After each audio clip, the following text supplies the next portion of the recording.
Hi, I'm Heather and I'm 23 years old. 2 years ago, I married the person I love. Things were going well, even though my husband is from France. The only problem we had was understanding each other because of the language difference. I wanted to show my love for him, so I secretly started learning French to talk to him and his family better. My husband Frederic and his mom, Avril, didn't know I was learning. I worked really hard and became pretty good at French.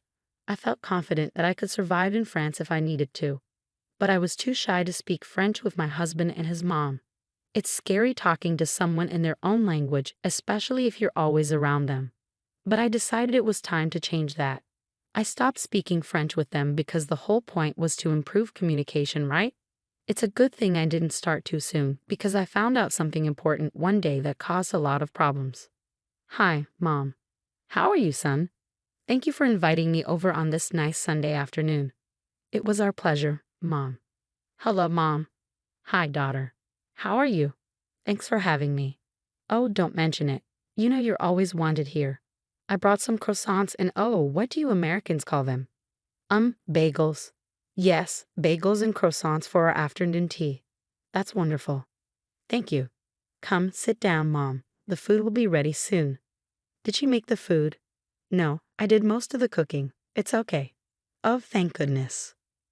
When I heard this, I wondered what she meant, but I was too shy to ask. It was strange. Avril usually liked my cooking. Why was she saying that now? I thought maybe she just wanted her son's cooking that day, something familiar. Later, I heard her say, I don't like her cooking. Why didn't you take me to a cafe instead of inviting me here? Mom, we agreed to speak English so Heather could understand, remember? Oh, forgive me, dear. I was just admiring how delicious everything looks. I was surprised to find out it was my son who cooked. I wish it was your cooking instead. I love your food. I started feeling really confused. How could she say those mean things in French and then lie in English? I thought maybe I misunderstood, but I had a plan to double check. Don't worry at all. You should always feel free to speak your native language. Please, go ahead. I'll be okay. I decided to use the Google Translate app to record what she was saying, just to make sure I wasn't misunderstanding her. As we all sat at the table, ready to eat, what happened next really surprised me. I want us to talk about our plan. The time is coming. It's tomorrow, Frederick. You need to be serious. The app, along with what I understood of French, confirmed that there was some kind of plan being discussed. But what plan? Mama, not now. I told you I'll take care of it. What are you going to tell her, Heather, sweetheart? Can you pass me the sugar, please? She doesn't know about the plan. I was just going to say I'll be out of town. Out of town? Why? I was so confused. While I kept looking at my phone to see the translation, they must have thought I wasn't paying attention. This made them less careful with their words, which was good for me as I was starting to see their true intentions. She's not very clever. Look at her on her phone. We can talk about this now, Mama. All right. What do you want to talk about? The plane leaves at 3 p.m. Will you be able to get away from her then? Plane? Get away from me? Why? I was really confused, but I stayed strong and didn't let on that I could understand them, so I could figure out my next move. Yes, Mom, I understand. I'll take care of it. I know how important this is. It's really important. If your great uncle doesn't see us tomorrow, he might give the house to someone else, like your cousin or aunt.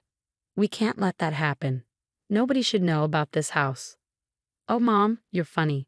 I just said that in English so Heather wouldn't suspect anything. Who, Heather? Yes. Oh, sorry, honey. I was just wondering who made this delicious tea. It's wonderful. Oh, that was your skill, son. I'm not as good at making tea as he is. Oh, dear, your cooking is fantastic. Fantastic in a bad way, Mom. She'll figure you out. She won't figure me out. She's not smart enough to understand us. I'm not sure, Mom. She seems to grasp some things. Let's find out. Heather, how much French do you know? At that moment, I realized I had to pretend I didn't understand anything, so they'd keep talking and revealing themselves. It was tough staying calm while being insulted, but I knew handling the situation was more important than getting upset. Oh, I'm still not good at French. I only know the basics like bonjour and comment au revoir. That's not enough, dear. You should learn more French. Yes, I will. Well, that works for Frederick and me. We can gossip about you then. I'm just teasing you. Want more, Sherry? We would never do that to you. Isn't that what we're doing right now? Yes, that's what makes it even funnier. They laughed. While I kept recording with Google Translate, I also checked other apps, websites, and forums to verify what was being said. I got about 90% confirmation from these sources, confirming my suspicions. Now that I knew they didn't like me and were openly mocking me, I had to gather more information. As if their insults weren't already hurting. What I heard next shattered my resolve. As I was saying, this house is really important. We can't let anyone else know about it, okay? We need to keep it a secret because we could make a lot of money. We can't miss out on this chance. I'm glad we're doing this. And it's good we didn't tell my wife because I don't want to share the benefits. Me neither. Everything has to go smoothly. Your great Uncle Pierre said whoever contacts him first about this gets the mansion. So we have to go there before anyone else and start fixing it up. I can't wait to have a house in California. It's where I'll go to get away from my wife and life here in Florida. Sometimes I can't stand her. You're still young. You shouldn't be married to someone like her at your age. Come live with me in California. Have fun, enjoy yourself, and when you're ready to settle down, you can. Let's leave here. Mom, I think you're right. I couldn't believe what I was hearing. I felt tears welling up. Excuse me, what's wrong? Is everything okay? Yes, I just need something from the kitchen. I couldn't bear to hear any more for the moment. I needed to compose myself and not cause a scene. How could they say those horrible things with me right there? Did they have no shame? I was so upset. I started pacing in the kitchen, and then I had an idea. When I saw my mother-in-law's purse on the counter, I decided to take her phone. Luckily, it was unlocked. I opened her WhatsApp and sent Uncle Pierre's number to myself. Then, I quickly deleted the message from her phone to cover my tracks. It was like I was acting on instinct. I didn't even know why I did it, but I'm glad I did because now I had a plan to get back at them. I went back to the dining room where they were still talking about the situation. So, we're leaving for vacation tomorrow. I think we've earned it after all the hard work we've been doing. I agree. We need this break. Is everything all right? Yes, dear, we were just talking about the weather and how it's a perfect day to relax somewhere. Would you like to join us? Maybe not today, Freddie. Oh, all right. When would you like to go then? Maybe tomorrow. Both Avril and Frederick seemed to freeze for a moment, a reaction I was watching closely for. If I didn't know their plans, I might not have noticed it. I don't think tomorrow will work. I asked Freddie to help me with some tasks around the house. Oh, what tasks? Why is she asking so many questions? Just rearranging things. I can help too if you want. That won't be necessary. See how nosy she's being? I don't like it at all. You see why we have to leave this place. Don't worry, Mom, I can handle it. Despite knowing what they were saying, I managed to keep a smile on my face. I relied on the satisfaction of revenge that was coming soon. I kept recording their conversations until the end, so I could review them and gather every detail. Even though my French was improving, I wanted to be sure I got everything right. That night, I sneaked away to the office to do more investigating. I played back the recordings and my doubts about accuracy were gone. From all of this, I learned that there's a vacation plan for tomorrow to claim a house from Great Uncle Pierre. And these people apparently can't stand me and are planning to leave me. As a bonus, when I left my phone recording in the room with my husband and mother-in-law while pacing in the kitchen, I managed to pick up more useful information. Feeling quite sneaky and devious, I may or may not have altered the flight details, possibly postponing their flight to the day after tomorrow. That was just the first step of my plans. There was much more to come. Since I had obtained Great Uncle Pierre's number, I was prepared to take action. Hello, Uncle Pierre, it's Heather. Oh, hello, dear. How are you? Is everything all right? Well, not really. I went into great detail explaining the events of the day to Great Uncle Pierre. I even sent him the audio recordings as proof because without them, I doubted he would believe me. We ended the call so he could listen to the recordings, and we spoke again once he finished. Wow, I'm speechless. How could Avril do this? And Frederick? They were so sweet and innocent when they were younger. How could they betray you like this? And me? I know it's hard to believe. It was shocking to me too. You've really improved your French. Well done. Thanks, Pierre. But now that we know this, what's our next move? Well, obviously, they're not getting the house. That's for sure.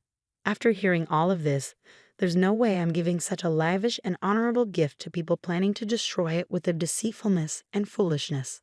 Okay, I understand. It's your house, and you have every right to decide what happens to it. Yes, indeed I do. From now on, I'll be ignoring their calls. Let's see how they like that. Thanks again for bringing this to my attention. You're a good and kind-hearted person, Heather. Please don't let the ugliness of this world change that. Thank you for your time and for listening to me. I know hearing what you heard today couldn't have been easy. I admire your courage and strength. Please take care of yourself, Uncle Pierre. You too, dear. Good night. And with that, I knew I had sealed Avril and Frederick's fate. With all the pieces in place, I just had to wait for the right moment to set things in motion. When I returned to the bedroom, Frederick was still fast asleep. It hurt to know that my husband, whom I loved dearly, would treat me this way. I didn't know he felt those things, and maybe if we talked, we could have found a compromise. But instead, he chose the deceitful path. I took his phone and disabled his alarm. Without it, he would sleep through the morning, which he did. I packed my things and went to a hotel for the night. I couldn't bear to stay in a house with someone like him. The next day was chaotic. I'm sure Fred woke up to a barrage of missed calls from his mother and rushed to pack and get to the airport. I received a call from him at 2 p.m. Where are you? Why didn't my alarm go off, and why aren't you here? Oh, I decided to take a personal day for myself. Oh, that's nice. It would have been nice to know in advance, though. Yeah, same here, Freddie. What? What do you mean? Anyway, it doesn't matter. I'm running late for my flight. I mean my meeting with Mom. Why are you rushing? I'm sure she won't mind if you're a little late. You don't understand. Anyway, it's fine. I won't be home tonight, and I've got a lot to do tomorrow night. See you later. Before I could respond, he hung up. I'm pretty sure he was too overwhelmed to check the details of his ticket, which I had changed to the next day using the Find My iPhone app. I saw that he headed to the airport. Imagine waking up, rushing out of the house with barely any time to spare, only to find out your flight has been canceled. I'm sure he was frantic, running around the airport. Suddenly, I got a call from Avril. Hello, what have you done? What do you mean, Avril? Stop pretending. I know you changed our flight. If by changed you mean moved to a different date, then yes, that's exactly what I did. Why would you do that? I was trying to help you both out. Didn't you mention that you needed Fred's help with moving some things around? I noticed the flight was booked for today, the same day Fred was supposed to assist you. So I made some changes. You're welcome. Frederick, come talk to your wife before I reach through the phone and strangle her. Heather, I don't know what you've done, but whatever it is, stop it now. Uncle Pierre still isn't answering his phone. Try again. He's not answering because he doesn't want to talk to you too. You can understand us? Every word. Yes, every last word. But how? I've been practicing. I told you, Mama. I told you she might be able to hear us. So that means yesterday you heard everything. Yep, here's what's going to happen. I'm going to divorce your good-for-nothing son and leave you two to your own devices. Have a blessed day. Oh, and next time you want to talk about someone with them right there, make sure they don't understand. Have a nice life. I hung up before they could respond. I was done with their games. Later in the day, I got a call from Uncle Pierre. Hello, dear. How are you? I'm feeling quite upset. I just had a terrible argument with Fred and Avril, and now I'm getting a divorce from him. I'm truly sorry things turned out this way, Heather. Life can be tough sometimes. How are you holding up? Well, I finally answered their call and gave them a piece of my mind. They're not happy about it. What'd you say? I told Fred he's foolish for treating you poorly, and I told Avril she's wicked for involving her son in her schemes. And I also told them I'd given you the house. You did what? Yes, dear. The mansion is yours, even if you divorce Fred. It's all yours, and you can share it with whoever you like. I don't know how to handle all of this. It's overwhelming. I wanted this house to go to someone kind, compassionate, and strong when needed. That's exactly who you are. The house is the least I could do after all the stress and turmoil those two put you through. It's yours. Take it. And with that, not only did I distance myself from two toxic people, but I also gained a multi-million-dollar mansion. Seeing me get what they always wanted made Avril and Frederick furious. They sent me constant threats, but I responded with pictures of the house as a reminder it was mine, not theirs. Revenge never felt so satisfying.